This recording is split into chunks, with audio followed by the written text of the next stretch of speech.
বশীকরণের জাদু থেকে হতে পারে বিচ্ছেদ। মা বাবা তাদের ছেলেকে আদর যত্ন করে বড় করেন। ছেলের ছোট বড় সব আবদার সামর্থ্য অনুযায়ী পূর্ণ করার চেষ্টা করেন।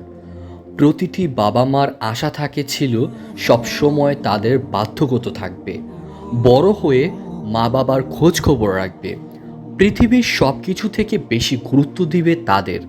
আর ছেলেরাও বাবা মাকেই ভালোবেসে সবচেয়ে বেশি। কিছু ব্যতিক্রমও আছে, কিন্তু ছেলেকে বিয়ে করানোর পর যখন তার বউ এসে ঘরে ওঠে তখনই শুরু হয় ঝামেলা। ছেলে মা বাবার পাশাপাশি নিজের স্ত্রীকেও ভালোবাসতে শুরু করে।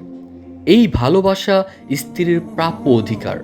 আগে ছেলে বাড়িতে এসে পুরো সময় মায়ের কাছে বসে গল্প করত, ভাই বোনের সাথে সময় কাটাতো, যা ইনকাম করত সব মায়ের হাতে তুলে দিত। ভাই বোন বাবা মায়ের পেছনেই খরচ করত। কিন্তু বিয়ের পর সব কিছু ভাগ হয়ে যায়। স্ত্রী এসে তার অধিকার দখল করে।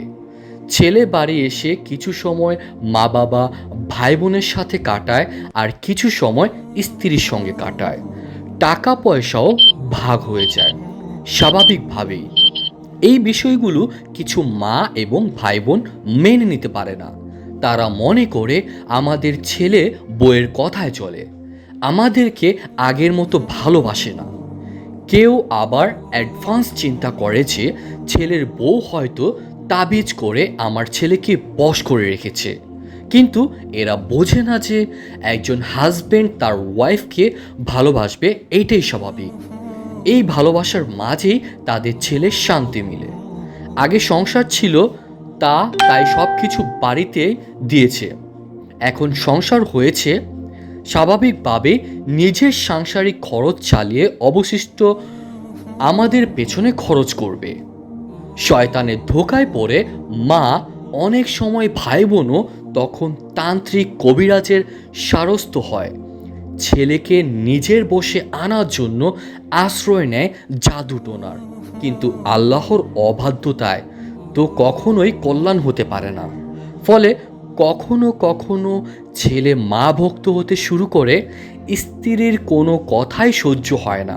এভাবে স্ত্রীর সাথে দূরত্ব বাড়তে থাকে। ছেলের সংসারে শুরু হয় অশান্তি, এক সময় তার রূপ নেয় বিচ্ছেদে।